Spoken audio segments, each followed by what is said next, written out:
I got to hear from Uncle Rico. He's going to talk about my eyes. Shannon Montana reading the letters. She's putting me on blast. Whoa, yeah.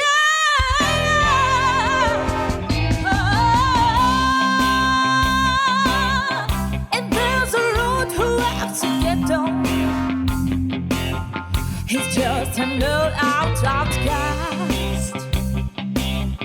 Can we all say the O-N-E-S-O-N? Hashtag. Wait a minute. At last, it's a Doneson Podcast. Now, I was on this plane recently. Okay, allegedly, like Montana used to say. Allegedly. And this lady had trouble getting her luggage above the compartment. You know what I'm talking about? Yeah, the overhead bin. So it looked like she was like 4 or 5 months pregnant, right? So I said, hey, I said to her, I'll get that bag for you if you name that baby after me, right? Right. But I found out later in the flight that she wasn't pregnant.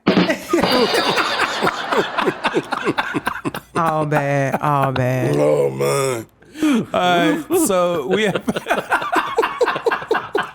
All bad. all right, so we have a special guest with us today, Millet. Huh? Today? Today. Okay, it's cheers. What is that thing that teaches you how to speak English or Spanish? Or what you call it? Rosetta Stone. Rosetta Stone. Yeah, Rosetta Stone. Hey, y'all, this is a new drink called Rosetta Stone Vodka. I'm learning how to speak when I'm intoxicated. To the cops. Officer, You know what? I hadn't been drinking. I just been sipping. You know what? Slave sipping. Massa. Ooh. Here you go again. Here you go again. Sipping. All right, so we have, in case y'all like looking and like, who is this guy right here to the right of me and to the left, Uncle Rico, and to the right of Shaana Montana, and to the right of Andy? It's Lee Millet. Did I say your name right? That's it. You got it. You got it first try. Welcome. It doesn't always happen that way. So I know. Hey, I studied. I Googled your name. I said the pronunciation. Hey, Oliver, say hello to Lee. Hello, Lee. I just want you to know cash rules everything around me. Cream dollar bill, y'all. Really? what's up, Oliver? That's one of my son's middle name is Oliver. What's Oh, going wow. on? Here we go. You blowing Oliver's head. Now, the Millet Not Group. named after you, but Right, okay. but same name. Now, let me tell you a little bit about this man. It's a class act man. Like, he owns the Millet Group that provides services in securities investing and education, real estate investing, and business consulting. Am I a lie? No. The company has numerous clients in the consulting area, owns and manages a multi-million-dollar portfolio of commercial and residential investment properties. He has built a multi-million-dollar investment portfolio for hundreds of corporate and individual clients. Lee, would you like to add anything that I missed on top of that? You got it. I think the only thing I'm adding nowadays are I started a company called The Table, which is really working to bring prosperity for people of color in our region. And I have a Facebook Live, YouTube broadcast called Women with Grit, which really highlights women that are out there kicking butt and doing big things. Come on, Lee, with the women kicking butt. Yes. All right. Talk more about that. Lee is a good stand-up dude, you know? Like that, and all his information will be in the subtitles, so you can link to his website or his contact information. We can get that going on. Now, before we get into Lee, we're going to continue with our show, and we're going to go with Gossip in the City with Andy. It's time for Gossip in the City, girlfriend. Let's get into it. Let's take a trip down to Mars Point, Mississippi. Oh, Moss Point. There, Jackie Lewis is always quoting Shakespeare and poverty stats. Really? She says, and don't quote me directly, in 2018, the federal poverty income threshold was a little over $25,000. And this was for a family of 4 with 2 children. And for a single parent of 1 child, the poverty income threshold was a little over $17,000. Now, if a family's total income is less than the corresponding threshold, meaning if it's less than the $25,000 or the $17,000, then that family and every individual in it is considered in poverty. And I got to thinking. I told her, if you know the Negroes love wings, then how are you poor? There's a wing spot on every corner in Atlanta, and the Negroes figure stay greasy. So listen here, honey. Instead of buying little Ray Ray one left shoe of Jordans or these Yeezys, take your ass to Walmart and buy you a cast iron skillet for $40 and a bag of wings and get to slinging that chicken hoe. Sling that chicken. Sling that chicken hoe. What do you say? Portsmouth, Virginia. I ain't mad. I was a babysitter for Shaniqua last Thursday night for her badass kid Lamar. He's only 4 years of age, yet you would think this Negro is about a damn near good 50. I tried singing him to sleep, my stupid ass. Pat a cake, baker's man. Bake me a cake as fast as you can. Pat it and prick it and mark it with a B. Put it in the oven for a baby and me. Man, you know this Negro woke back up and said, this shit sound like some Birdman lyrics. Man, this kid better put some respect on my fucking name. Shit, that's a fucking classic. He wished his mother would sing some shit like that to him. Fucking kids. Who names their fucking baby Lamar anyway? That's the fucking name of a grown-ass 50-year-old man. This Negro wished his mother would sing that fucking song to him. Dayton, Ohio. Trotwood. All I got to say is this. Don't date, don't do takeout, don't go out, don't eat out, or even be seen out with any female whose first name rhymes with ah. Trotwood. Thank you, Andy, for Doneson Trivia on there. Doneson Trivia. I mean, for Gossip in the City. I'm sorry. That is not Doneson Trivia. Yeah. All right, now it's time for Doneson Trivia. It's the Doneson Trivial Show. This is how it goes.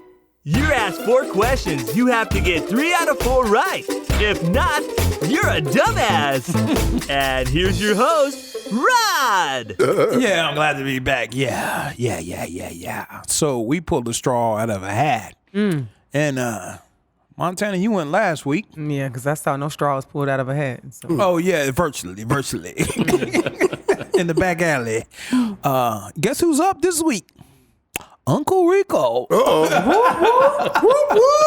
Now, you know the rules. You know the rules? It's 4 questions. I was a dumbass last time. Right? Don't be 2 times Now, you gotta get 3. I know Uncle's like, how come you don't do 5 out of 3? 3 out of 5. No. But it's you gotta do 75%. Oh, Lord. All right. Here we go. All right, question 1. Yeah. It's gonna hit home, Unc. How many presidents of the United States were born in Virginia? A, 4, or B, 2? Presidents of the United States? Yeah, were born in Virginia. A, 4, or B, 2? I'm from Virginia. Why you ask me that goddamn question? You trying to make me look like a dumbass for real. See what I'm saying? You know what I'm saying? He trying to make me look like a dumbass. You know I'm from Virginia. Yes. You know what I'm saying? You know, I don't think he should have asked you that. Yeah. But here we are.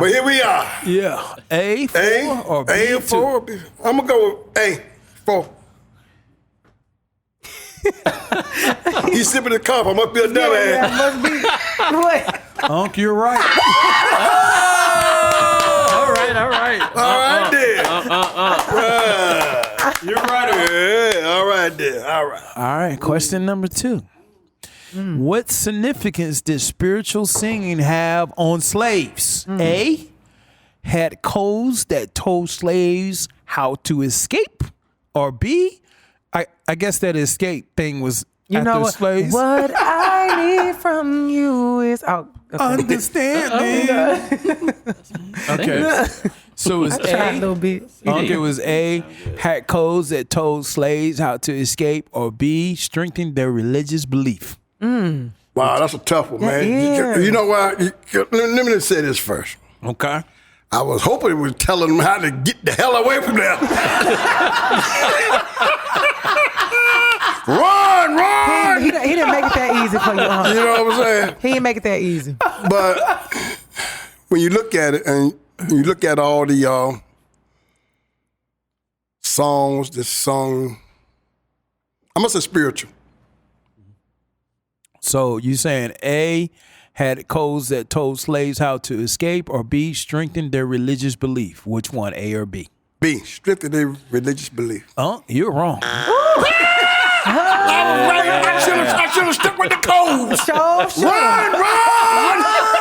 Run, Jesse, run! Run, Jesse, run! Oh my God. You had the right idea. Ain't the right You idea. had the right idea. Pick the wrong myself. answer. Yeah, the right idea. I'll Wrong myself. Run. Jesse, Yeah. run. All right, Okay, okay, go question number 3. You 1 for 1, huh? All right, I'm 1 for 1. All right. Now, you Vietnam, right?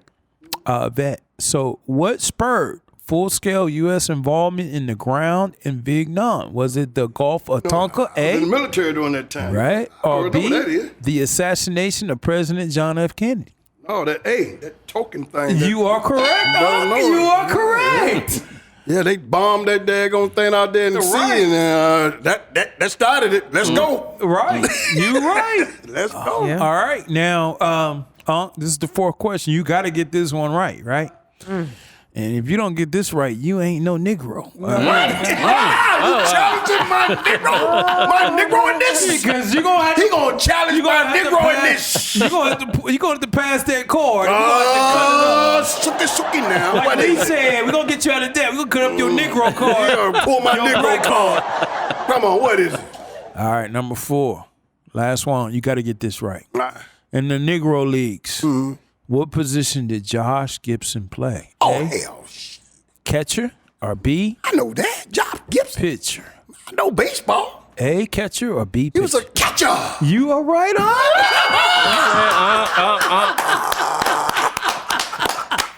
Go ahead, Way to go. Not today. Not today. Ain't dumbass this week. Right. There you go, Way to go, Way to go. Wow. Okay. So, what's next? Shaana Montana. Let's get it. All right. Get it. Lolo, necesito otro. La ciencia. Otro. La Sizia. Listen. You wrote me. Yes, I did. It's just something about this lady. It was. Yes, it was. Odocetos, Nocos. Montana Netflix. is the crazy. Netflix great shows, Nocos. Do you want my opinion? It's maybe game over for ya. Really.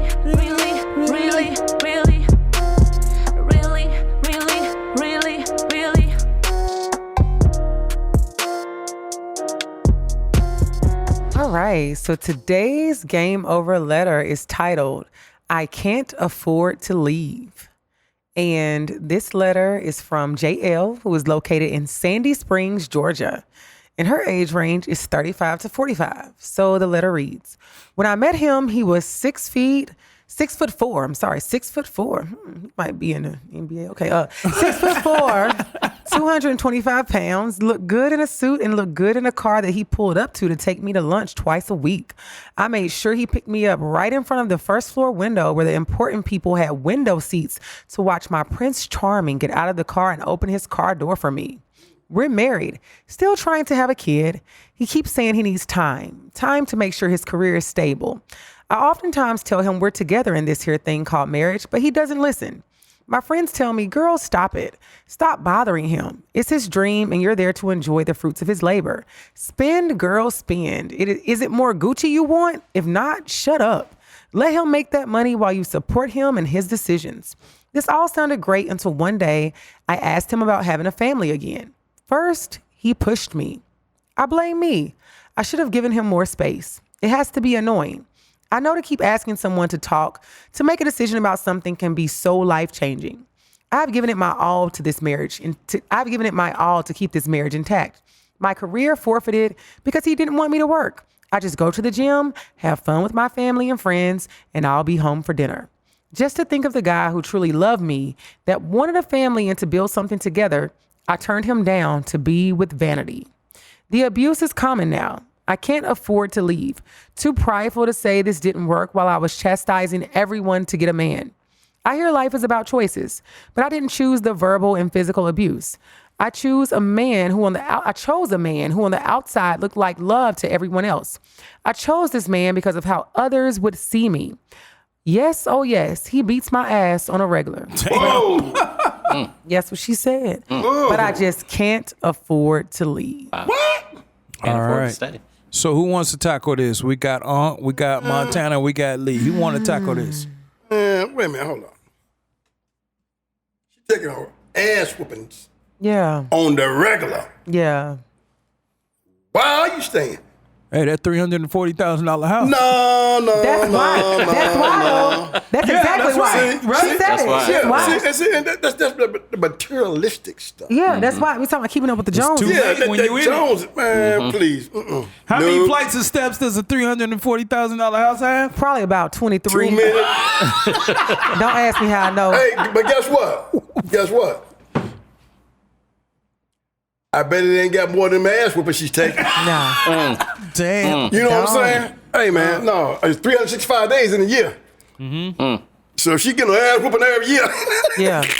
Every day. She said I can't. She done ran out of that house by now. I say You know I what I'm saying? can't afford to leave. You Nah, can't come- afford yeah. to leave. She really can't afford to stay. Yeah, you know- can't. You know, when you look at kind of just look at the statistics, and there's a good possibility she'll be dead Yeah. based on the fact that she thinks she can't afford to leave. Leave, yeah. She cannot afford to stay. Right. And what she has to really recognize is that she did leave a career where she was making money and she was taking care of herself. Yeah. Yeah. And so let the pride go.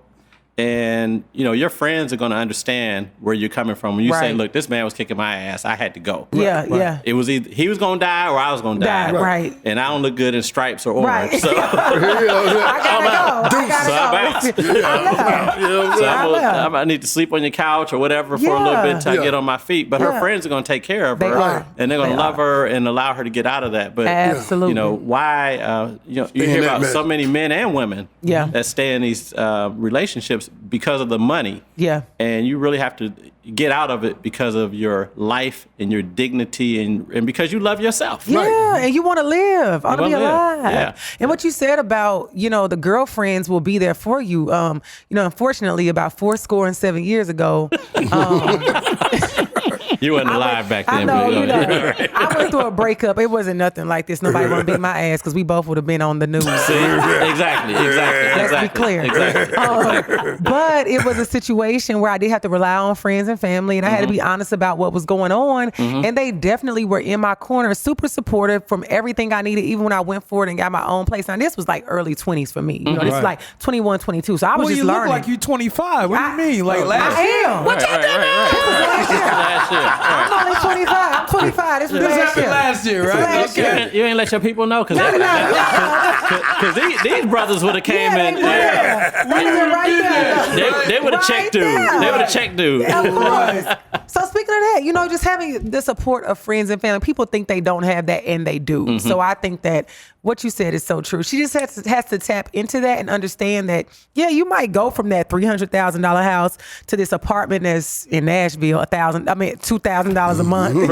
Right. However, you don't have the stripes on your face, and you are alive, black eyes. and the black eyes, and you are alive and well to Wearing tell the it. dark shades. And it's okay. And it is okay. You don't, we live a good life down here. You can come down here with us. Right. And somebody else is gonna love her. Yes. What you said. That's You it. know, I love her. Yeah. Because he looked. That's right. You said you out dating. You said you out dating. And I'm on a date. Hey. Rob spent a lot of money on dates. So On the third date. And look, she, you know what? And she in Sandy Springs, so you can find. That's real close. That's a quick drive. Yeah. It's an easy drive.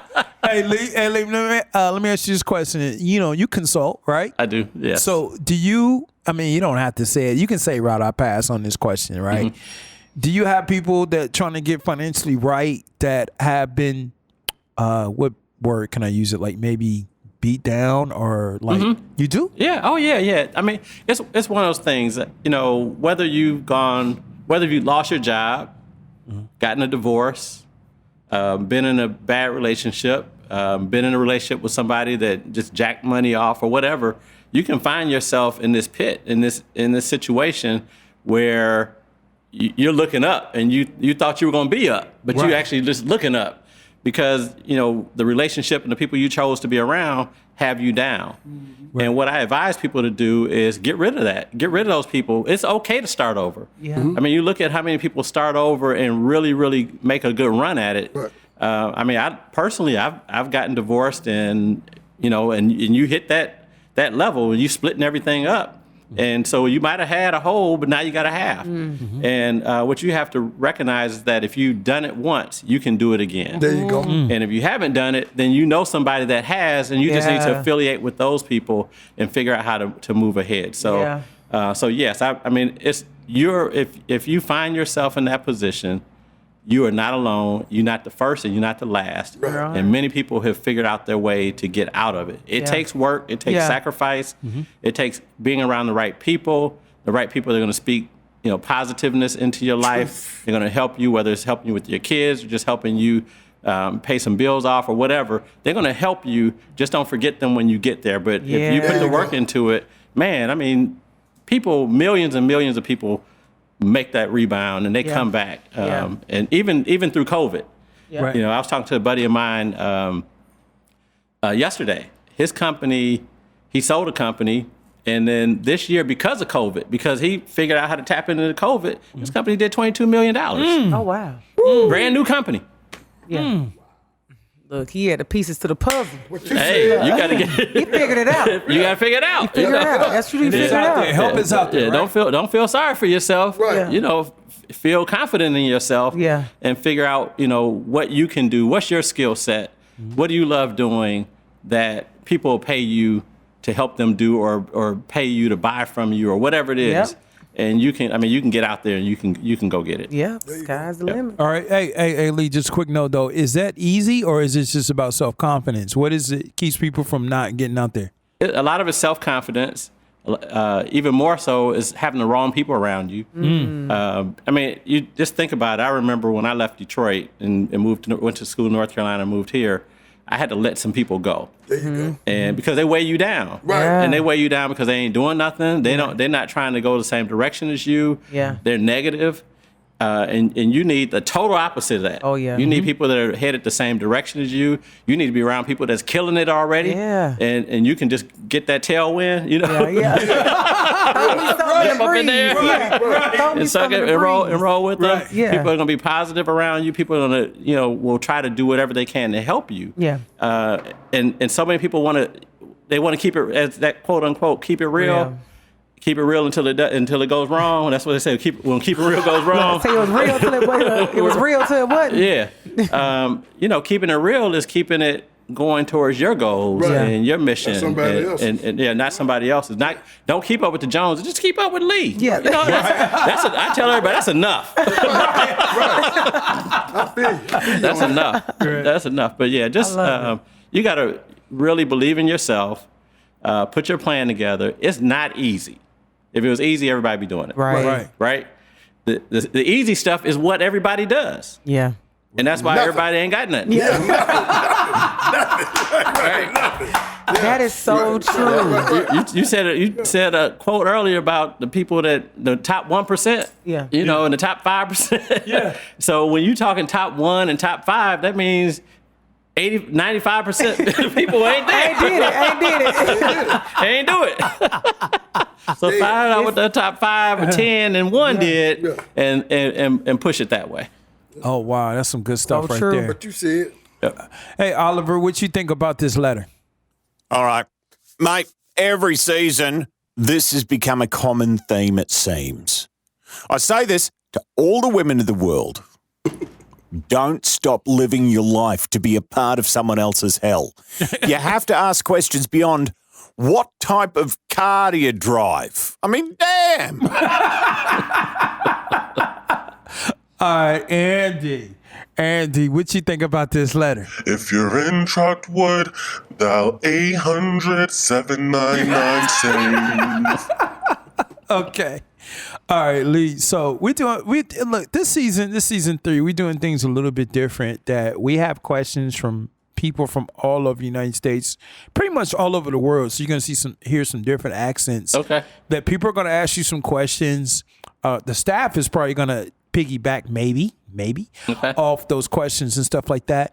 And if you can just answer them the best way you know how, of course, if they need further questioning, we will put your information in the what do you call it?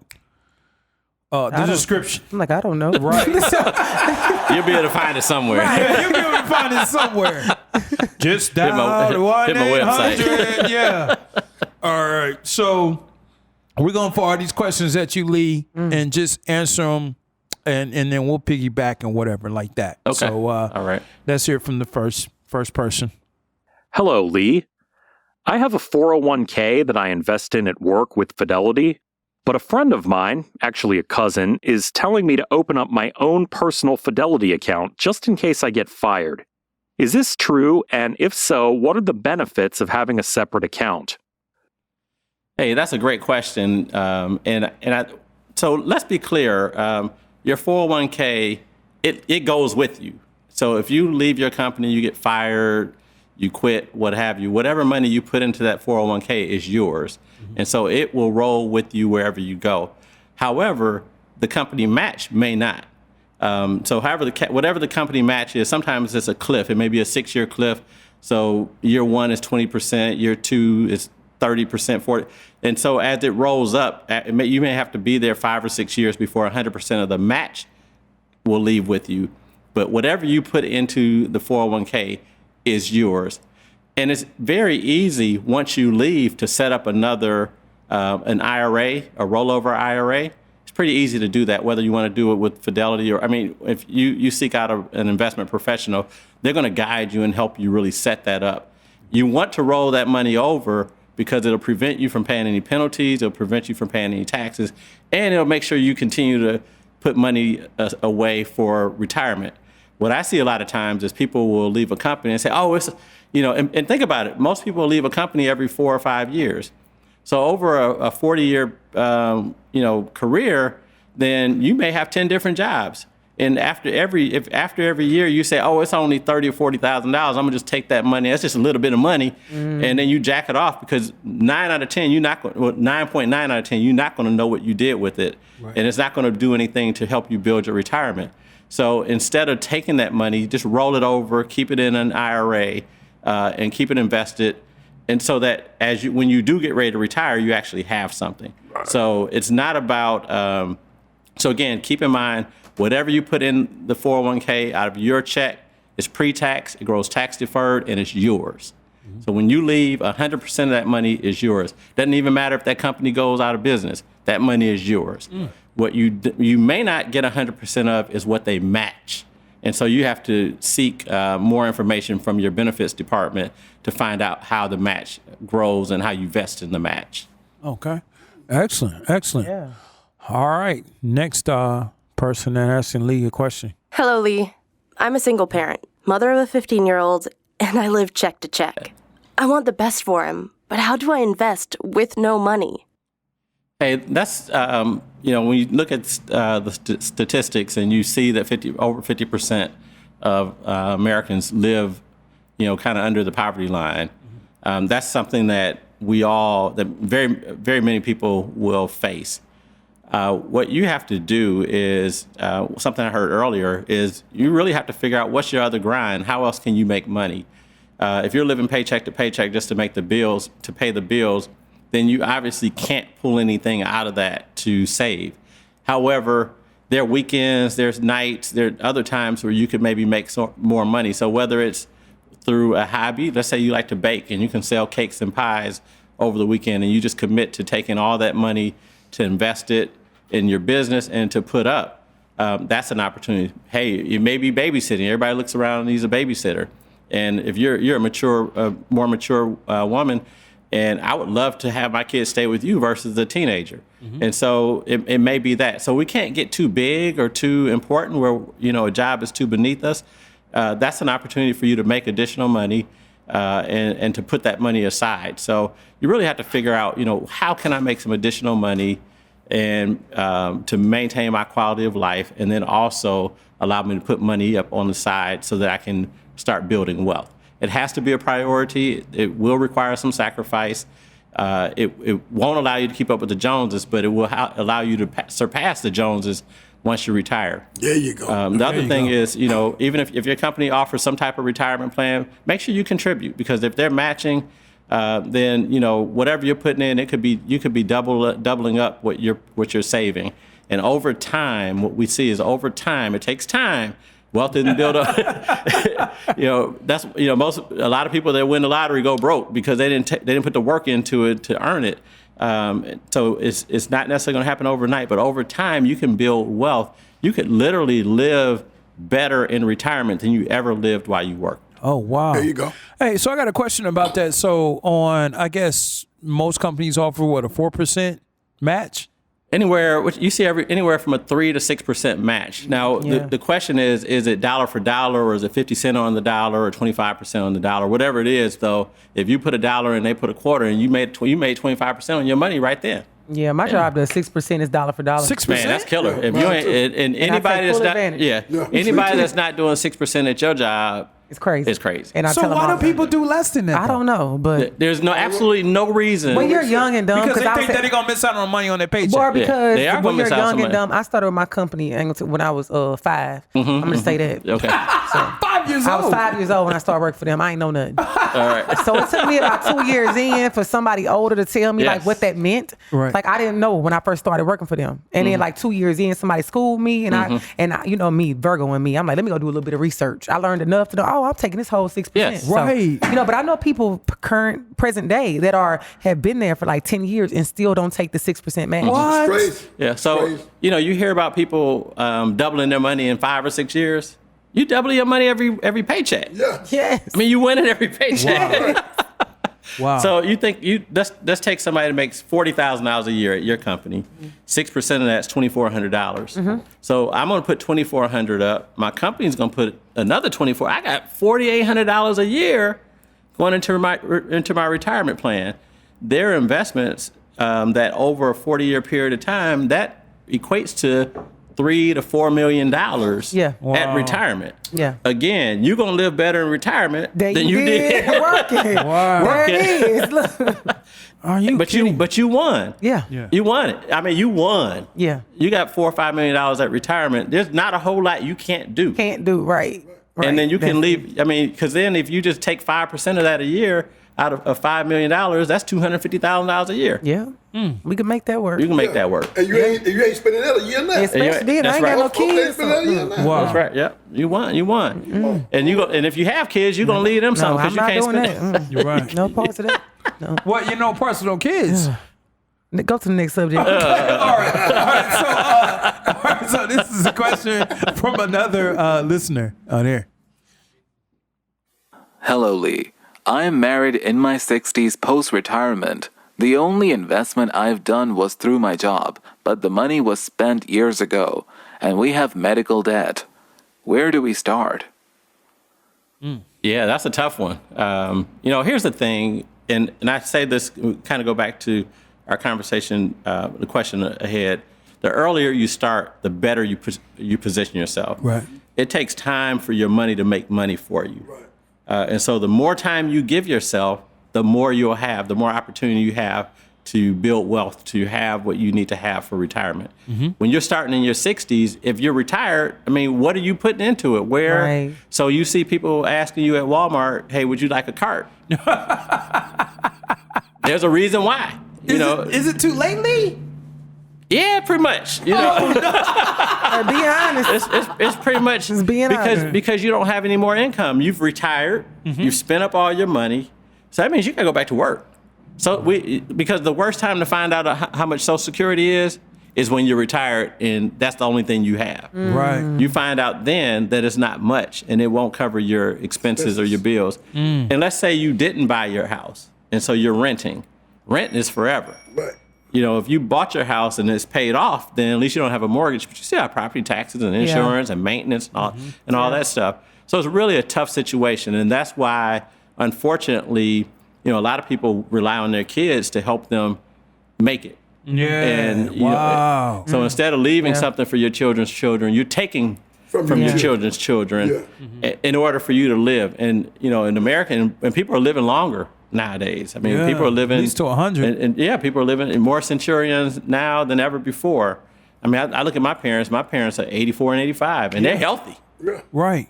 So and they have friends that are right there with them. So if you're relying only and solely on Social Security, you're really putting yourself in a bad situation because the healthcare costs are expensive. And that's the one thing that we find that people don't take into consideration as they're planning for retirement.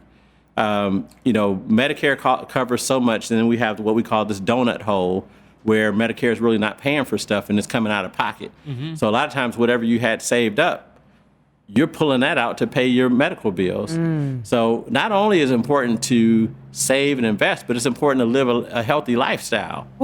I had a guy, a tenant, like 2 or 3 weeks ago, found out he had small cell cancer. Mm. And he's a nurse. He's a traveling nurse. And I said, well, how did you get that? And he's probably about my age, maybe a little younger. And he said, well, I used to smoke. Mm. And so it came back to haunt him. So we got to take care of ourselves from our health, from our physical health, spiritual health, as well as our financial health in order to really make it through retirement. Yeah. Oh, wow. All right. Next question up. Hello, Lee. I drive for Uber and other driving apps, and I have all this money sitting in my bank. I make about $3,200 a month. I'm 32 years of age. What do I do with the money I've made? That's a phenomenal problem to have. Yes, need to be invested in, though. What do I do with this money I'm making? Well, you're in a position, you're self-employed, and for self-employed people, we use what we call a solo K or an individual K.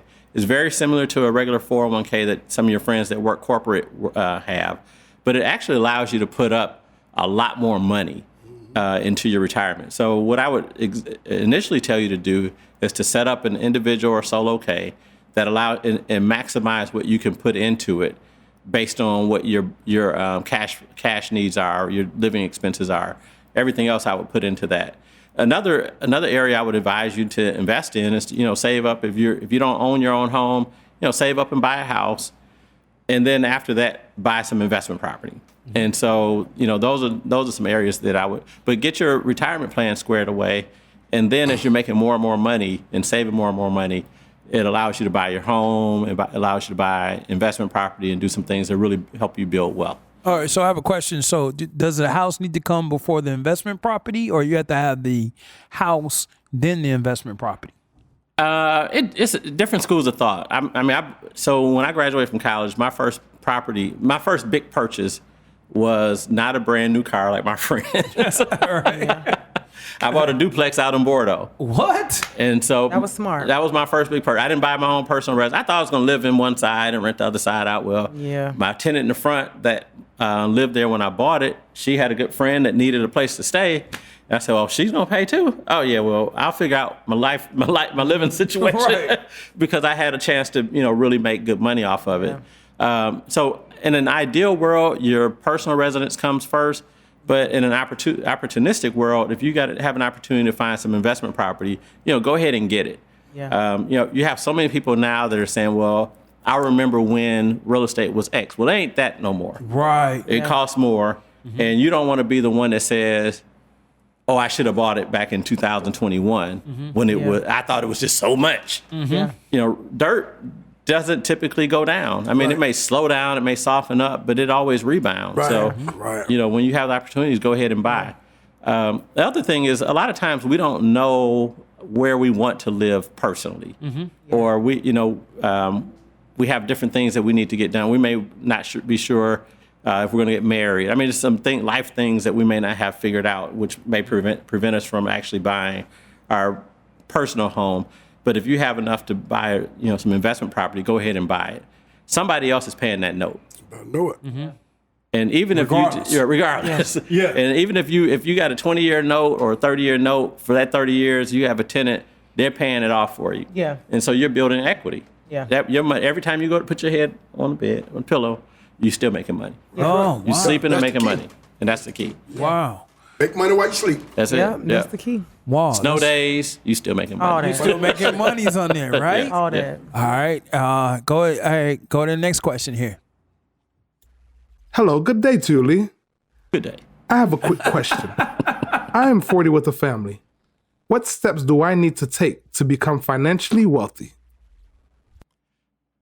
I would say there are a couple of things that you need to do. So if you're a family man, you and your spouse, you and your significant other need to sit down and really think about where you want to be in 20, 30 years. So what is financially wealthy? What does that really mean to you all? It means something different to everyone. So you all need to define what that means to you. For some people, we just want to make sure our kids don't graduate college with a whole lot of debt. Great, your kids are going to love you for it because our parents weren't thinking about that. Right. So, Right. so if you can really help, start putting money up in a 529 or a place that really helps save money up for your kids to graduate debt free, that may be what you consider success. And if that's it, that's great. But if it's hey, we need to have $3 or $4 million ourselves so we can retire, then that's a different strategy. What I advise you to do is to find a professional that can help guide you through that process, that planning process, that will coach you and push you and give you a plan to make it. Yes, it's going to cost you to do that. People in this industry can't do it for free because guess what? They're trying to build a little wealth themselves. Right. So you got to pay to play, right? You got to pay to play. But if you call, It's not that much though. Right? it's not that much. Not when you look at what the gains are, what the benefits are. Yeah. Because a lot of times when you call some of these companies that are cheap, free, no cost or what have you, you and I all know that nothing in life is Free. right. Free. So, amen. The church say. Yeah. Yeah. I'm not tired yet. I'm not tired yet. So ain't nobody doing it just out the kindness of Not their at all, heart. not at It all. always costs.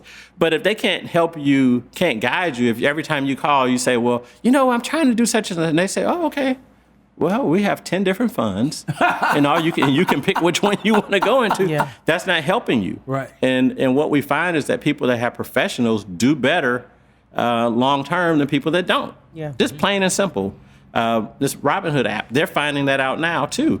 They're trying to find advisors now that will work with their clients to help them make decisions because they don't really know. Yeah. It takes a lot to get these licenses. They ain't just handing them out on the corner. Yeah. Right. You do a lot of studying. But at the end of the day, hire someone that you get along with that can help you really map out where you want to go and then follow those directions. My best clients that have followed my directions are in such great positions right now that it's just amazing. And the great thing is they don't sit there and say I did it on my own. Yeah. They'll say, hey, you know what? Lee and I, we Help worked me. out this plan. Yeah. And we actually did it. We just kind of followed through with it, even though we didn't want to, and it hurt, and Yeah. it meant that we couldn't do this and we couldn't do that. When we look at ourselves now, we're happy we did because we can do everything we want to do now. Right. And There so, you go. you can't eat the apple and the seeds and expect to grow an apple tree. Yeah. Right? You got to plant those seeds. Yeah, living for the day and not thinking about tomorrow. Exactly. Lee, Exactly. I was on social media and there was this female that I think I connected with you on that has $1 million in her 401k and she mentioned your name. I was like, that's crazy. Yeah. So on there. So, all right. Yeah. So I'm gonna circle back on you on that. All right. So next question from these audience there.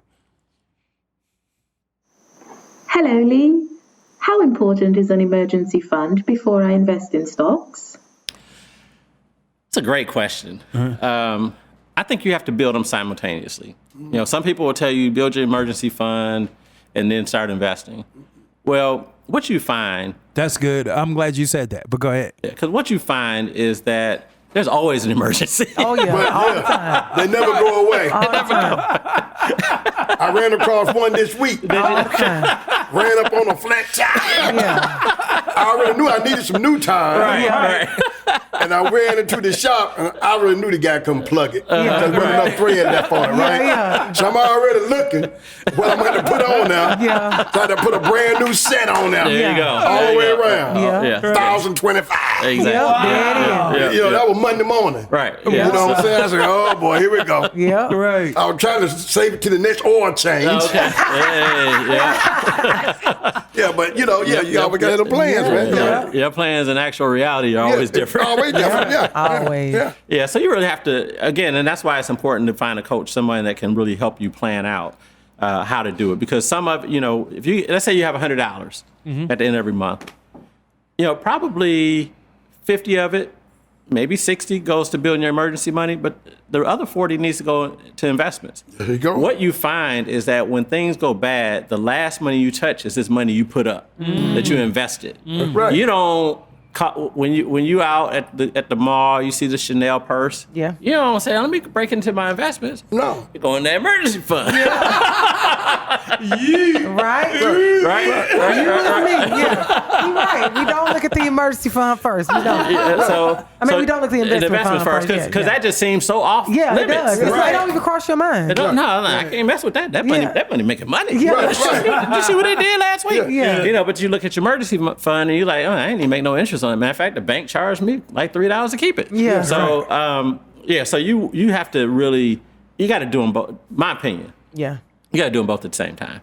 And again, I suggest you find a professional that can really help guide you because there are a lot of questions that we have to ask, such as myself. Lee at MolletInvestmentServices.com. www.MolletInvestmentServices.com. You really need to do them both, and that's important because I tell you, every time I talk to people that are saying, well, I'm gonna do this first. I ran into this guy, this brother, man, and I remember it clearly.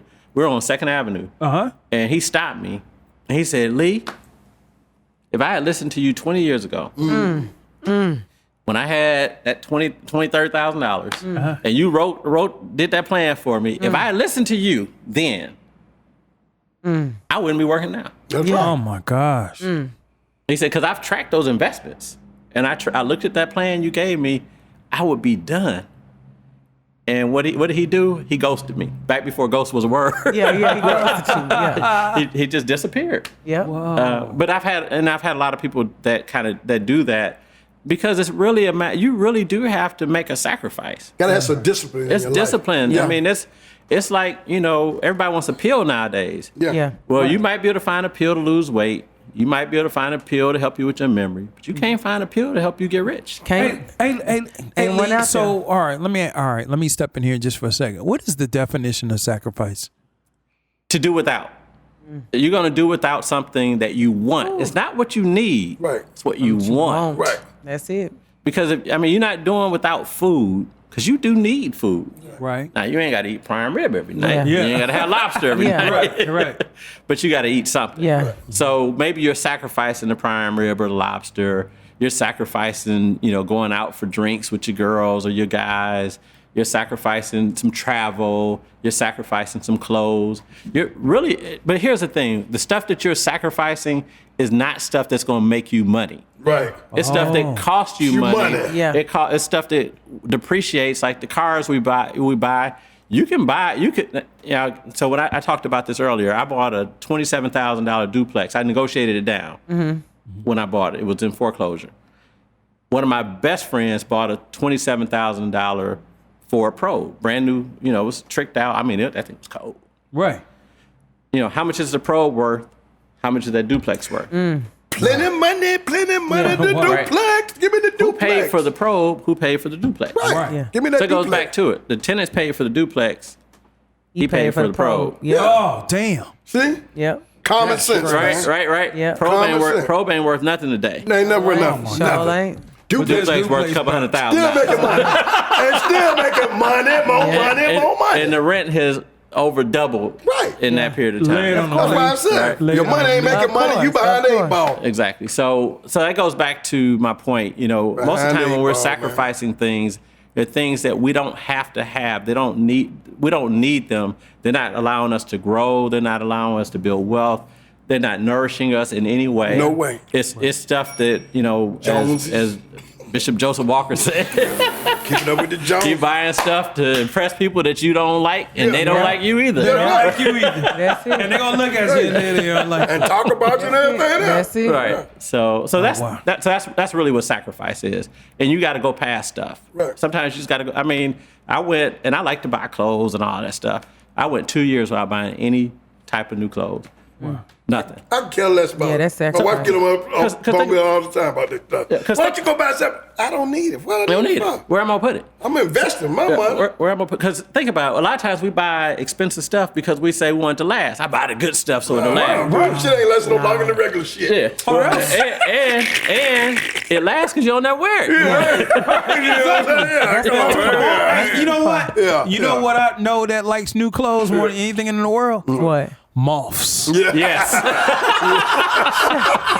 They don't go into your old stuff. The stuff they already the old stuff they already chewed in. They don't go into that. They go into that new I stuff. had a Gucci sweater. When the moths got a hold of it, it said Uchi. Shut up, Rod. Shut up. Shut it up. I'm like, who in the hell is Uchi? Shut it up. That's what I got left for you. Yeah. All right, Lee. All right, here we go and take another question here. Hello, Lee. Hello. What credit score do I need to be able to do anything? Please give me the great, the okay, and the ugly. Man, that's a great question. I tell you what, credit scores have changed. You can't get by with a 490 no more. No, you can't get by with a 490. Quite frankly, you can't really buy. So here's the thing. Why is a credit score even important? Mm-hmm. Because quite frankly, there are companies and organizations that will finance you with the low credit score, but it costs. It comes at a cost. Mm-hmm. Yeah. If you have a 720, you might get 3% interest. You got a 490, you're gonna get 13 to 14% interest, or 23% or 25% interest. Mm-hmm. So it's gonna cost you a hell of a lot more money to have bad credit. Mm-hmm. Why? Because they look at you as a bigger risk, and so they figure. And that's kind of the lopsided thing about life and reality. If you got a 490, you're probably less able to pay for stuff. They charging you more. Yeah. They charging you more. Pay for the damn thing. And they still tacking the interest on top. And they still knocking you down. Yeah. So you really have to, I would say, if you're below 660 in credit score, you're so far behind the 8 ball. They won't, banks won't allow you to buy. You can't buy a new car. Mm-hmm. With below a 660. Yeah. An ideal score used to be 680. Now it's 700, 720. Yeah. Mm-hmm. 720 kind of gets you the best rates. Now 780, and I didn't know people had 800s, but Yeah. But there are some people out there with that. But yeah, so 720 and up is really where you need to be, and sometimes that means that here's the thing. I did this period of time where I didn't have any credit cards. Mm-hmm. I just said, I don't want no credit cards. I can pay for all my stuff cash. Right. That good. And I could never get my credit score up. Yeah, that good. Gotta have one. That's why. Gotta have one. At least one. Gotta have That's one. why. Like, Gotta what's have going at least on? one. That good. I got all these mortgages on these rental properties. I pay them all on time. Right. Pay my car on time. I got everything time. I can't get Ain't my no credit card tracking. They ain't up. tracking you. The bank said, you need a credit card. I said, huh? I don't want one of those. They call you a ghost. That's exactly what it is. So I got I got a credit card. I won't say what name because they're not paying me, but I got a credit card, and I had a $14,000 limit. I put $2,500 on it. I saw my score jump up 40 points. Whoa. Yeah. Whoa. That's how it worked. Yep. Yeah. I finally I cracked, and I cracked into that 720 plus score because I got a credit card. Right. Yeah. So sometimes now here's the cool thing. You could even go to a bank and get a secured credit card, which means you may put $1,000 on it. They're gonna give you $1,000 worth of credit. So yeah, you're using your own money and you're paying yourself back, but that helps you build your credit. Right, and it has to be. It can be lower than 1,000. It can be lower than 1,000. Yeah, It can be lower. It can be what? What's the lowest? About 200, 250. 200, 250. Yeah, and you put $20, but you can't. That means you can't put $250 in credit on there because you never want to be at 100%. You want to be 10, 20, 30% of your credit limit. So you can charge a half a tank of gas if you got $250 credit. So $250 credit. So in other words, if hypothetically if you have 100% credit, right, you need to just do $30. Yes. Yeah, you don't never want to max it out. You can't go max it out. Yeah. Once you max it out, whether it's $100,000 or $100, it drops your score. Yeah. So you have to keep a 20 to 30% of the credit. Available credit when you're around there, that pushes your credit score up. Right. Okay. Either way. Yep. All right, Lee, the next question. Hello, Lee. How important is an emergency fund before I invest in stocks? I take a lot of risk. Yeah, I think that so many people are so conservative, and you look at investing. A lot of people. They're keeping their money in savings accounts or money market accounts or what have you. You got to take some risk. No risk, no reward, right? So you got to take some risk. So my philosophy is that, and it all depends on the person. It all depends on their age and their kind of scenario and everything. But you got to take some risk. And then the younger you are, the more risk you can take because you have a much longer track to run on. So you can take the ups and the downs of the market. And over time, you'll find that you actually do better than if you got really conservative. So I think that a lot of times people are just too conservative with their investing. And again, that's why you need a professional because that professional, that coach is going to push you off of the bench and put you in the game. Is it based off your personality that the investor looks at, financial advisor? They look at your personality, but they also look at your situation. And that's the cool thing. So you think about a fitness coach. They can tell, that you may not like to do burpees, but they can also look at you and tell you need to do some burpees. Right. So they're going to tell you to do burpees. Right. So that's kind of the same thing with investing. Mentally you may say, I don't want to take any risk, but all of your goals, all your objectives, everything you want to accomplish, it means you got to take risk. Right. And so they'll be able to explain to you that taking this risk will help you accomplish your goals and help you become successful. And again, here's the thing. This person is trained. They know what they're talking about. They're not 100% right all the time. Right. But they usually do a little bit better than you will on your own. Right. Okay. And so they can coach you. They can also talk to you about what the risks are. So when you have bumps in the market, they'll help you understand what that bump in the market is and why it is. What they're going to probably tell you is to invest more. People that invested at the beginning of COVID, so last March, they're way up in the market now. The market dropped to 23 to 18,000. Now it's really dropped. Yeah, right. Yeah. So it bumped back. It's 30,000, 31,000. It dropped to 29, I think, Friday. But you're still way ahead. And now's the time to keep buying. Exactly. Right. Yep. Now's the time to keep buying. That's right. I'm looking at it. I said, I need to invest some more money right now. Yeah. Buy the dip. Buy the dip. Buy. When stuff's on sale. When's the best time to go shopping in the mall? Day after Christmas. Day after because it's low, just like stock market. Right. So does anybody have a question apiece from Lee, whether it be stock, whether it be real estate, whether it be investment? Montana, you got anything for Lee? A tough question. I ain't talking about no easy. I know. I ain't talking about no, hey, should I do answered Louis? the easy stuff. Okay, you think okay. All right. He answered the easy stuff. I mean, you got something off rip before you ask first? You know, I'm all about the stocks. I know. Because that's what I do. Okay. I love the stock market. And right now, like I was just saying, now's the time to buy because the stock market is down. And I'm like, oh, man, I need to keep buying right now. I have a question. Because you know it's going back up. It got its dips and stuff. It's never not going back up. Right. It's never not going back up. So right now is the time to be, if you're in the stock market, the time to buy is right now. Keep buying. But my question probably would be, do you have a hot stock? Good job. Good question. Do you have a hot stock that's up on the rise and that you know about that I can jump in on? Good question. Because I'm always trying to invest my money, man. Yeah, I'm in a heavily regulated industry, and I can't give you a stock. I can speak in generalities, but I can't tell you. Okay. Yeah, I can't Well, tell give me your you. generality then. I'll draw my own conclusion. Yeah. So really take a look at what's actually needed now. You have vaccines, you have technology. So just so many different things. You look at residential situations, all are hot right now. Take your pick. Tech stock. Yeah. Okay, that makes sense. Because what he said. I have a question. It may not really apply to me necessarily, but I've thought about this because the family members have asked this, and you touched on it earlier in regards to you said the emergency fund, like investing and also putting money in emergency fund, but also putting it in like investment accounts as well. So I guess my thing is, when you have family members that you feel may be in a position to do both of those things that you've said, what advice or encouragement would you give people for them to trust to invest? Because these days, I feel like where I came from with just my family in general, if I speak to them, investing sounds like something that only rich people do.